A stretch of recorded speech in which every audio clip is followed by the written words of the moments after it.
You carry a guilt you cannot name. The feeling that you survived a fire you were supposed to burn in, that you are walking through a life you did not earn. There was a man who carried that exact suffocating shame in 480 BC, walking alone down a mountain path toward the most unforgiving city on earth.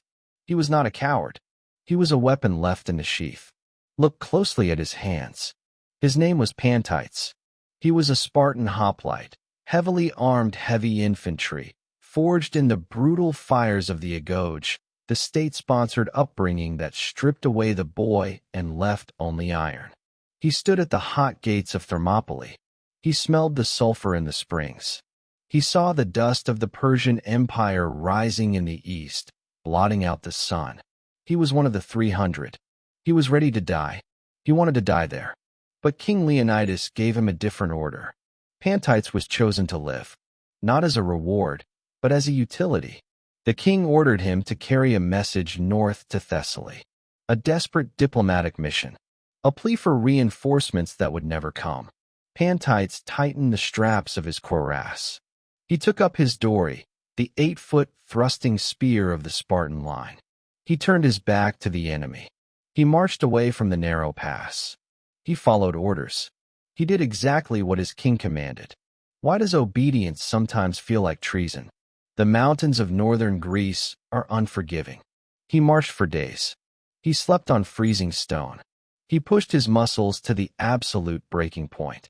He was a weapon aimed at a diplomatic target. He did not question. A Spartan does not question. But in his chest, a low dread coiled like a serpent. He could feel the distance growing between him and his brothers. Have you ever walked away from a crisis because you were told to, only to feel your soul tearing in half? He delivered the message. He marched back.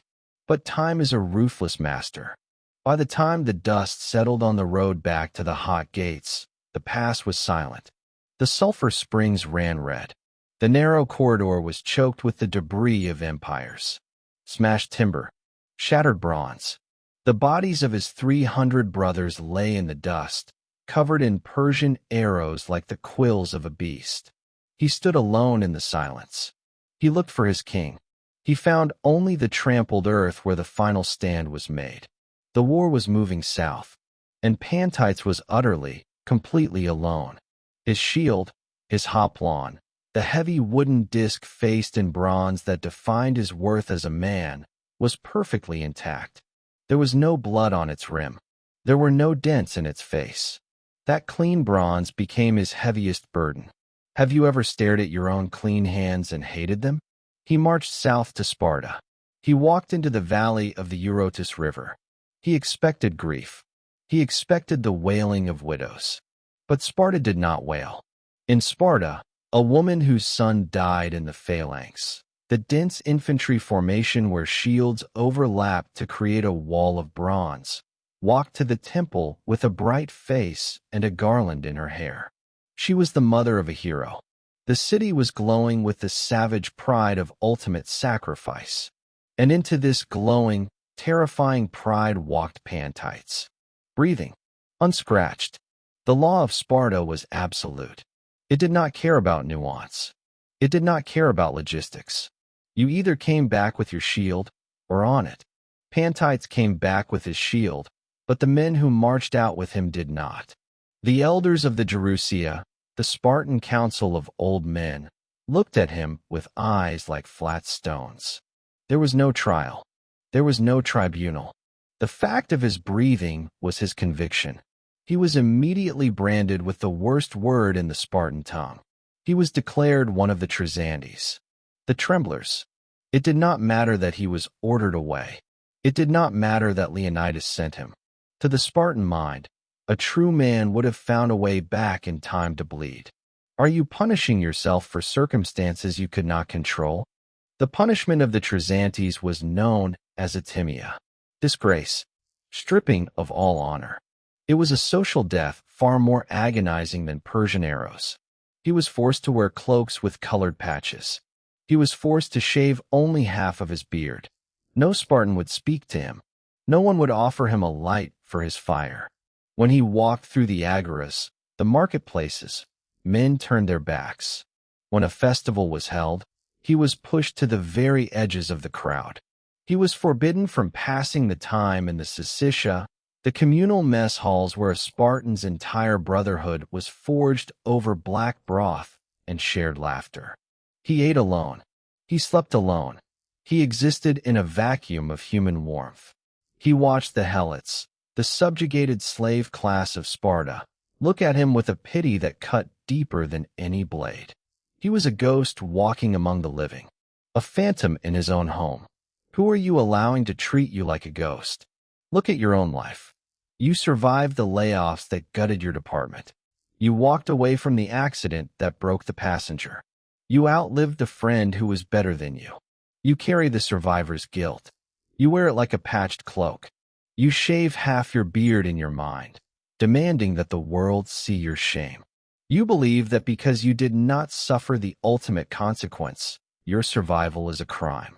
Stop doing the enemy's work for them. There was another survivor of Thermopylae. His name was Aristodemus.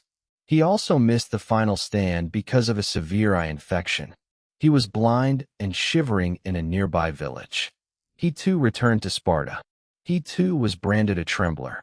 He too suffered the agonizing silence of Atimia. But Aristodemus made a choice. He swallowed the bitter ash of his disgrace and let it forge a new kind of fury. 1 year later, at the Battle of Plataea, Aristodemus broke ranks. He did not fight in the formation. He became a force of pure, suicidal destruction. He hurled himself into the Persian lines alone. He screamed like a madman, swinging his weapons with a terrifying rage. He fought until his body was hacked to pieces. The Spartans later said he fought with a madness that sought death to wash away his name. He found it. He reclaimed his honor and blood. Are you willing to fight that hard to clear your own name? Pantites did not choose the path of Plataea. Pantites let the silence of Sparta echo in his own head until it deafened him. He could not endure the averted eyes. He could not stomach the unlit fire in his hearth.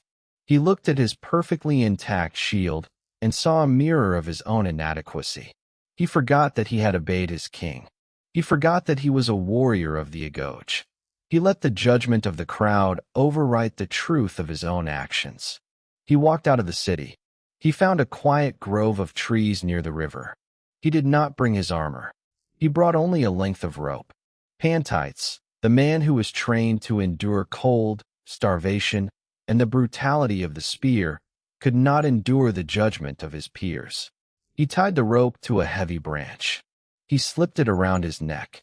He stepped off into the void. He killed the man the Persians could not reach. Why are you tying the knot? You survived the ordeal. You are here. The company failed, but you are still standing. The relationship burned to the ground, but you walked out of the smoke. The sickness took them, but it spared you. You are carrying a perfectly intact shield, and you are hating yourself for it. You think the universe made a mistake. You think you owe a debt to the dead. You do not. The dead do not want your guilt. The fallen do not need your apologies. They need you to stand in the sun. They need you to breathe the air they cannot breathe. They need you to take that clean shield and carry it into tomorrow. Pantites let the whispers of ghosts and the silence of the living put a rope around his neck.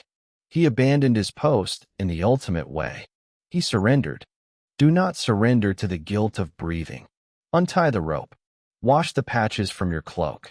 You survive because there is still a message to carry, still a line to hold, still a battle that requires your exact, specific strength. Your survival is not a crime. It is a command. You do not carry a guilt you cannot name. You carry a shield.